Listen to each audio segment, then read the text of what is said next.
may panibago na naman tayong natuklasan. Ito yung pinakamatigas na kahoy sa Pilipinas. Yan. Sa mga makikipagdebate sa akin kung hindi ito yung pinakamatigas na kahoy, dalhin nyo dito yung pamutol nyo. Tignan natin kung kaya niya. Ito po yung pinakamatigas na kahoy. Yan. Yan po. Yan yung pinakamatigas na kahoy sa Pilipinas.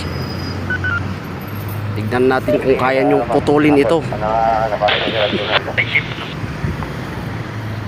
Ayan ha. Saan ka nakakita ng kahoy na ganyan? May dahon pero yung gitna semento. Ayan o.